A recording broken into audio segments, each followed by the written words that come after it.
ಕ್ರಿಸ್ತನಲ್ಲಿ ಪ್ರಿಯರೇ, ಪ್ರೀತಿಯಿಂದ ನಿಮಗೆ ಬೆಳಗಿನ ಜಾವದಲ್ಲಿ ವಂದನೆ ಹೇಳುವಂತನಾಗಿದ್ದೇನೆ.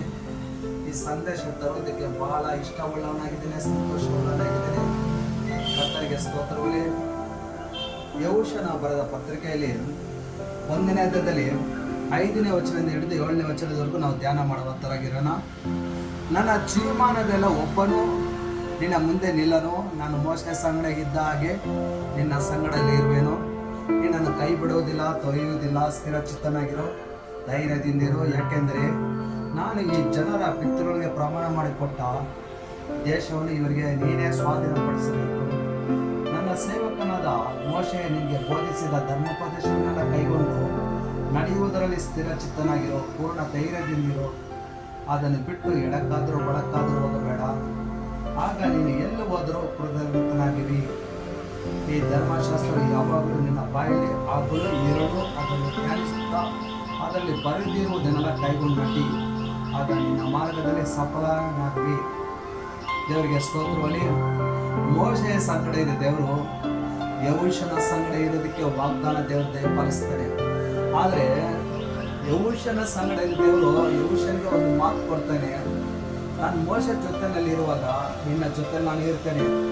ಆದರೆ ನೀನು ಮೋಶೆ ಯಾವ ರೀತಿ ದೇವರ ಧರ್ಮಶಾಸ್ತ್ರವನ್ನು, ಪ್ರಮಾಣ ಗ್ರಂಥವನ್ನು, 10 ಆಜ್ಞೆಗಳನ್ನು ತಪ್ಪದೆ ಕೈಗೊಂಡು ಅನುಸರಿಸಿ ನಡೀತಿದ್ದನು, ಅದೇ ರೀತಿಯಾಗಿ ಧರ್ಮಶಾಸ್ತ್ರವನ್ನು, ದೇವರ ವಾಕ್ಯವನ್ನು ನೀನು ಕೈಗೊಂಡು ನಡೆಯುವುದಾದರೆ ದೇವರಿಗೆ ಸ್ತೋತ್ರವಲ್ಲಿ ನೀನು ಎಲ್ಲೋದ್ರೂ ಸಫಲನಾಗಿವಿ.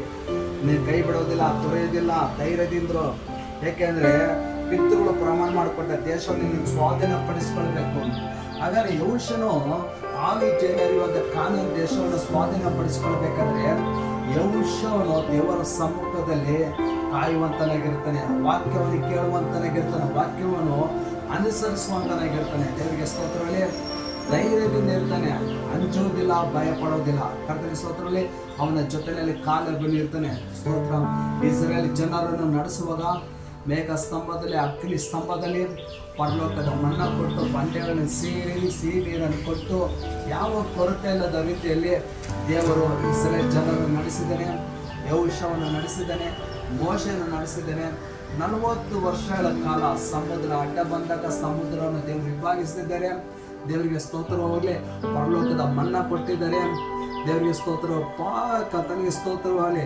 ಒಳ್ಳೆ ಊಟದಿಂದ ದೇವರು ತೃಪ್ತಿಯಾಗಿ ದೇವರು ನಡೆಸಿದ್ದಾನೆ. ಆದರೆ ಇಸ್ರಾಯೇಲ್ ಜನರು ಮೊಂಡುತನದಿಂದ, ಹಠದಿಂದ ದೇವರ ಭಯಲ್ಲದೆ ನಡೆದರು. ಆದರೂ ಕೂಡ ದೇವರು ಮೋಶೆಯ ನಂಬಿಕೆ ನೋಡಿ, ದೇವರಿಗೆ ಸ್ತೋತ್ರ. ಯೆಹೂಷನ ಸಂಗಡ ದೇವರು ದೇವರ ಮೇಲೆ ಇಟ್ಟಂಥ ನಂಬಿಕೆ, ಆ ದೇವರು ಯೆಹೂಷನ ಸಂಗಡ ಇದಕ್ಕಾಗಿ ಇಸ್ರಾಯೇಲ್ ಜನರನ್ನು ತೃಪ್ತಿಯಾಗಿ ಕಾನಾನ್ ದೇಶವರೆಗೂ, ಹಾಲು ಜೇನು ಹರಿಯುವಂತ ಆ ದೇಶದವರೆಗೂ ದೇವರು ಸುಖವಾಗಿ ದೇವರು ನಡೆಸ್ತಾ ಬರ್ತಾ ಇದ್ದೇನೆ.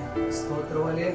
ಆದರೆ ಕಾನಾನ್ ದೇಶಕ್ಕೆ ಹೋದವರು ಯೆಹೋಶುವ ಮತ್ತು ಕಾಲೇಬು ಕೆಲವು ಮಂದಿ ಮಾತ್ರ ಕಾನಾನ್ ದೇಶಕ್ಕೆ ಪ್ರವೇಶ ಮಾಡ್ತಾರೆ. ಏಕೆಂದರೆ ದೇವರಿಗೆ ಭಯಪಟ್ಟ ಯೆಹೋಶುವನು, ಅದೇ ರೀತಿಯಾಗಿ ಕಾಲೇಬನು ಕೂಡ ದೇವರಿಗೆ ಭಯಪಟ್ಟ, ದೇವರ ಮಾರ್ಗದಲ್ಲಿ ನಡೆದ, ದೇವರಿಗೆ ವಿಧೇಯುಳ್ಳವನಾಗಿ ನಡೆದ, ಪರಿಶುದ್ಧವಾಗಿ ಜೀವನ ಮಾಡಿದ, ಸತ್ಯವಾದ ಮಾರ್ಗದಲ್ಲಿ ನಡೆದ, ಆತನ ಆಜ್ಞೆಗಳನ್ನು ಕೈಗೊಂಡು ನಡೆದ, ದೇವರನ್ನು ಸನ್ಮಾನಿಸುವವನಾಗಿದ್ದ, ದೇವರನ್ನು ಪ್ರೀತಿಸುವಂತನಾಗಿದ್ದ, ಭಕ್ತಿ ಉಳ್ಳವನಾಗಿದ್ದ, ನಂಬಿಗಸ್ತನಾಗಿದ್ದ.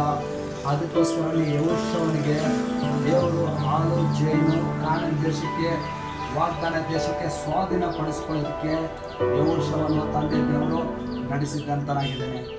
ನಿನ್ನ ಜೀವಿತದಲ್ಲಿ, ನಮ್ಮ ಜೀವಿತದಲ್ಲಿ ದೇವರು ಕಾನಾನ್ ದೇಶಕ್ಕೆ, ಹಾಲು ಜೇನು ಹರಿಯುವ ದೇಶಕ್ಕೆ, ಪರಲೋಕದ ಮಾರ್ಗಗಳಿಗೆ, ಸತ್ಯದ ಮಾರ್ಗದ ಕಡೆಗೆ, ಜೀವನ ಮಾರ್ಗದ ಕಡೆಗೆ, ನಿತ್ಯ ಜೀವನ ಮಾರ್ಗದ ಕಡೆಗೆ ನಮ್ಮನ್ನು ನಡೆಸಬೇಕಾದ್ರೆ ಯೆಹೋಶುವನು, ಮೋಶೆಯು ಯಾವ ರೀತಿ ದೇವರ ಮಾರ್ಗದಲ್ಲಿ ಚಾಚು ತಪ್ಪದೆ ಭಯದಲ್ಲಿ, ಭಕ್ತಿಯಲ್ಲಿ, ಪರಿಶುದ್ಧವಾಗಿ ನಂಬಿಕಸ್ಥರಾಗಿ ನಡೆದರು, ಅದೇ ರೀತಿಯಾಗಿ ನಾವೆಲ್ಲರೂ ಈ ಸಂದೇಶ ಕೇಳಿದರು. ನಾವು ಮೋಶೆಗೆ ನಾವು ತೀರ್ಮಾನ ತಗೊಳ್ಳೋಣ, ಯೆಹೋಶುವನಿಗೆ ತೀರ್ಮಾನ ತಗೊಳ್ಳೋಣ, ಕಾಲೇಬನಿಗೆ ನಾವು ತೀರ್ಮಾನ ತಗೊಳ್ಳೋಣ. ದೇವರ ಮಾರ್ಗದಲ್ಲಿ ಎಡಕ್ಕೂ ಬಲಕ್ಕೂ ತಿರುಗದೆ ಕೃತಜ್ಞತೆ ಉಳ್ಳವರಿಗೆ ಧರ್ಮಶಾಸ್ತ್ರವನ್ನು, ಆಜ್ಞೆಗಳನ್ನು, ವಾಕ್ಯಗಳನ್ನು ಕೈಗೊಂಡು ನಡೆಯುವಾಗ ನಾವು ನಿತ್ಯ ಜೀವನಕ್ಕೆ ಬಾಧ್ಯರಾಗಬಹುದು. ಈ ಸಂದೇಶ ಕೇಳಿದಂಥ ನಿಮ್ಮನ್ನು, ನಿಮ್ಮ ಕುಟುಂಬನು ದೇವರು ಹೆಚ್ಚಾಗಿ ಆಶೀರ್ವದಿಸಲಿ. ನಾವೆಲ್ಲರ ಕಣ್ಣುಗಳನ್ನು ಮುಚ್ಚೋಣ, ಪ್ರಾರ್ಥನೆ ಮಾಡುವಂತರಾಗಿರೋಣ. ಪರಲೋಕವನ್ನು ಉಂಟು ಮಾಡಿದ ತಂದೆಯೇ, ಕೃಪೆಯಲ್ಲಿ ಐಶ್ವರ್ಯವಂತನಾಗಿರೋ ಕರ್ತನೆ, ಶುದ್ಧನು ಶುದ್ಧನು ಶುದ್ಧನು ಮಹೋನ್ನತನು ಪರಿಶುದ್ಧನು ಪರಲೋಕ ರಾಜ್ಯದಲ್ಲಿ ಕುಳಿತಿರುವಂತ ನನ್ನ ತಂದೆ ಸ್ತೋತ್ರ ಮಾಡ್ತೇನಪ್ಪ. ಆಶೀರ್ವದಿಸಲ್ಪಟ್ಟಂತ ಈ ಒಳ್ಳೆ ದಿನದಲ್ಲಿ ಒಳ್ಳೆ ಸಂದೇಶ ಕೊಟ್ಟಿದ್ರ. ಮೋಶೆ ಸಂಗಡ ಇದ್ದ ದೇವರು, ಇಸ್ರೇಲ್ ಜನರ ಸಂಗಡ ಇದ್ದ ದೇವರು, ಯೆಹೋಶುವನ ಕಾಲದ ಸಂಗಡ ಇದ್ದ ದೇವರು, ಕರ್ತನೇ ನಮ್ಮೆಲ್ಲರ ಸಂಗಡದಲ್ಲಿ ಇಟ್ಟಿರಂತ ನಂಬಿಕೆಯನ್ನು ನಾವು ಪ್ರಾರ್ಥಿಸುವಂತವರಾಗಿದ್ದೇವೆ. ಹೌದಪ್ಪ, ಯಾವ ರೀತಿ ಮೋಶೆ ನಿನ್ನ ಮಾರ್ಗದಲ್ಲಿ ನಡೆದಿದ್ದಾರೋ, ಯೆಹೋಶುವ ಕಾಲಕ್ಕೆ ಯಾವ ರೀತಿ ನಿನ್ನ ಮಾರ್ಗದಲ್ಲಿ ಕಾನಾನ್ ದೇಶವನ್ನು ಸ್ವಾಧೀನಪಡಿಸಿಕೊಳ್ಳಕ್ಕೆ ನಡೆದಿದ್ದರೋ, ಅದೇ ರೀತಿಯಲ್ಲಿ ನಾವೆಲ್ಲರೂ ನಿನ್ನ ವಾಕ್ಯವನ್ನು ಕೇಳುವುದು ಮಾತ್ರ ಅಲ್ಲ, ಕೈಗೊಳ್ಳುವಂತರಾಗಿದ್ದೇವೆ, ಅನುಸರಿಸುವಂತರಾಗಿದ್ದೇವೆ. ಈ ಸಂದೇಶ ಕೇಳಿದಂತ ಈ ಒಳ್ಳೆ ಮನಸ್ಸು ಪ್ರತಿಯೊಬ್ಬರಿಗೆ ದಯಪಾಲಿಸು. ಅವರನ್ನು, ಅವ್ರ ಜೀವಿತಗಳನ್ನು, ಅವ್ರ ಕುಟುಂಬಗಳನ್ನು ತಪ್ಪದೆ ನಿನ್ನ ಆಶೀರ್ವದಿಸಿ ಬಲಪಡಿಸಿ, ನಿನ್ನ ಕೃಪೆ, ನಿನ್ನ ಕರುಣೆ, ದಯ ಅವರ ಸಂಗಡ ಇರುವಂತ ಸಹಾಯ ಮಾಡುವಂತ ನಾಗಬೇಕೆಂದು ಯೇಸು ಕ್ರಿಸ್ತನ ಮೂಲಕವಾಗಿ ಕೇಳ್ತಾ ಇದ್ದೇನೆ. ನಮ್ಮ ಜೀವನ ಒಳ್ಳೆಯ ತಂದೆ.